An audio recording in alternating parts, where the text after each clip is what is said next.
Саламатсыздарбы, урматтуу ата-энелер жана окуучулар. Кыргыз тили сабагын баштайбыз. Бүгүнкү сабакты Гарвард билим берүү тарбиялоо комплексинин 4-класс окуучулары үчүн кыргыз тили мугалими мен Суюнова Аида Абдыкагаровна өтө бермекчимин. Анда эмесе балдар, окуу куралдарыбызды даярдап, бүгүнкү видео сабагыбызды конт коюп көрөбүз.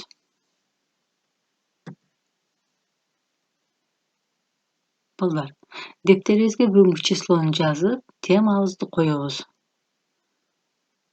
Бүгүнкү биздин өтүлүүчү темабыз эс алуу, ал эми грамматикалык темабыз болсо, задатооч менен сынатоочтон түзүлгөн сөз айкаштары. Алгач балдар, биринчи көнүгүүдө берилген сөздөрдү окуп чыгып, эсте сактап калууга аракет кылалы. Дарыландык, лечились, жайылып жүрөт, пасутся, кайрадан, снова, көрк, красота, ызы-чуу, шум. Мынакей балдар, сөздүктө берилген жаңы сөздөрдү окуп чыктык. Эми экинчи көнүгүүдө берилген сөз айкаштарын толуктап жазып чыгалы.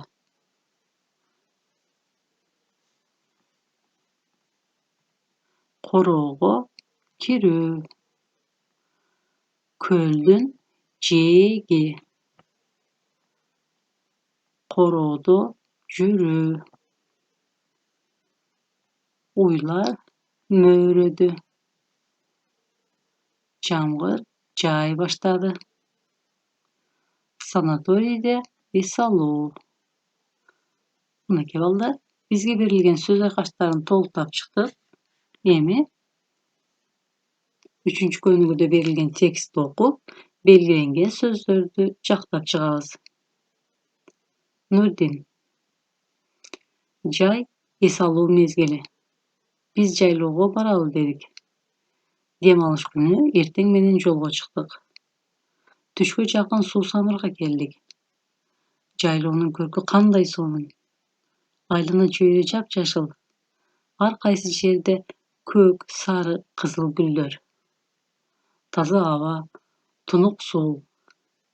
Шаардагыдай ызы-чуу жок, тыптынч. Ары жакта койлор, жылкылар жайылып жүрөт. Жайлоодо бир жума эс алдык. Боз үйдө жашадык. Малчыларга жардам бердик. Кымыз ичип дарыландык. Атка минген мага аябай жакты. Бир жума тез эле өтүп кетти. Кайрадан шаарга кайттык. Мынакей балдар, биз Нурдиндин текстин окуп чыктык. Эми төмөндө берилген, белгиленген сөздөрдү жактап чыгалы. Чыктык.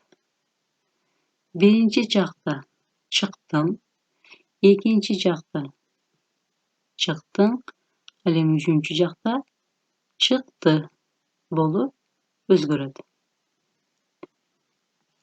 Кийинки сөзүбүз эс алдык. Биринчи жакта эс алдым, экинчи жак эс алдым, үчүнчү жак эс алды. Кийинки сөзүбүз жашадык. Биринчи жак жашадым, экинчи жак жашадың, үчүнчү жак жашады. Эми акыркы сөзүбүздү жактап чыгалы. Кайттык. Биринчи жак кайттым, экинчи жак кайттың, үчүнчү жак кайтты.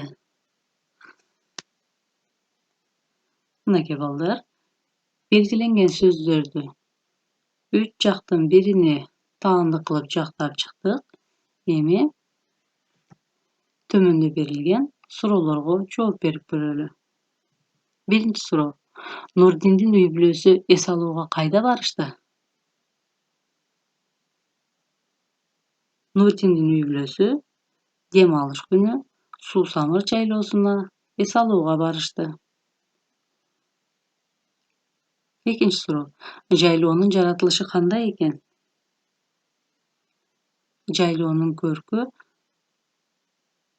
эң сонун кооз экен. Алар жайлоодо канча күн болушту? Алар жайлоодо бир жумадай болушту.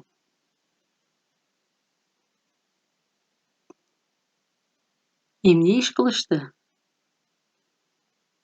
Алар малчыларга жардам берди. Нурдинге атка минген жактыбы? Ооба. Нурдинге атка минген аябай жакты. Мынакей балдар, берилген суроолорго жооп берүүгө аракет кылдык. Эми дептерибизге 4-көнүгүнү жазабыз. 4-көнүгүдө кандай деген суроолорго жооп берген сөздөр менен толуктагыла деген. Анда эмесе кандай деген суроолорго жооп берген сөздөрдү толуктап жазып чыгалы. Биринчи сүйлөм. Кызым, биз ишемби күнү театрга барабыз. Спектакль болот экен. Кийинки сүйлөм. Ак Сайда күн суук. Кандай кийим алыш керек? Туура, азаматсыңар. Мында бизге жылуу деген сөз жетишпей жатат.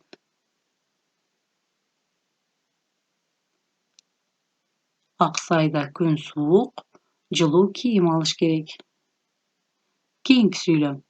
Чыпалак бала жашыл чөптү эс алып жатат.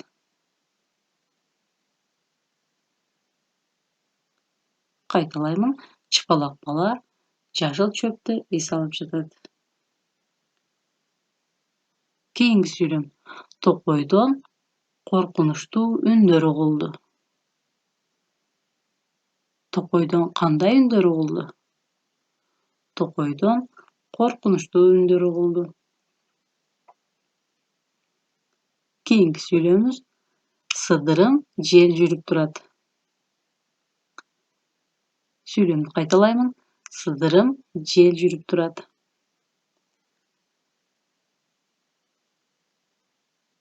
Эми кийинки сүйлөмдү толуктайлы. Кооз гүлдөрдү терип келдим. Сүйлөмдү кайталаймын. Кооз гүлдөрдү терип келдим.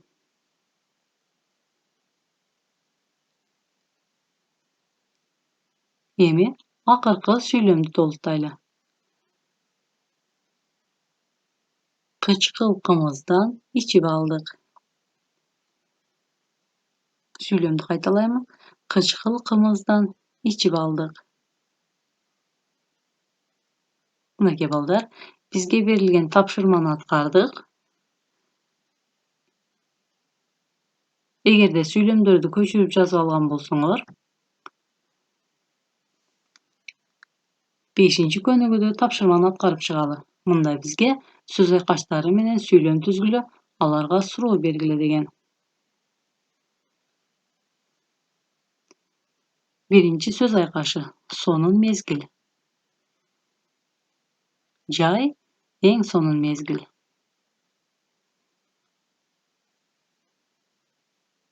Эми ушул түзгөн сүйлөмүбүзгө суроо берип көрөлү. Жай кандай мезгил? Жай эң сонун мезгил.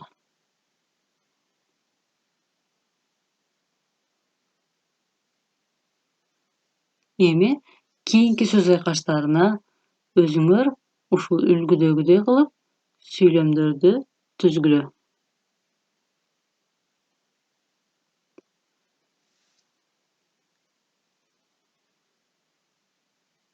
Балдар, эгерде сүйлөмдөрдү түзүп чыккан болсоңор,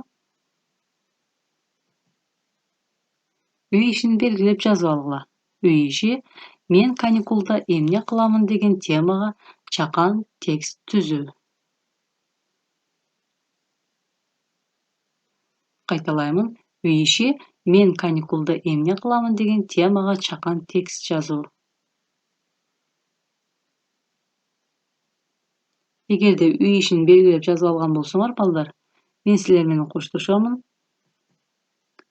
Урматтуу ата-энелер жана окуучулар, бүгүнкү сабагыбыз соңуна жетти. Көңүл бурганыңыздар үчүн чоң рахмат. Саламатта калыңыздар.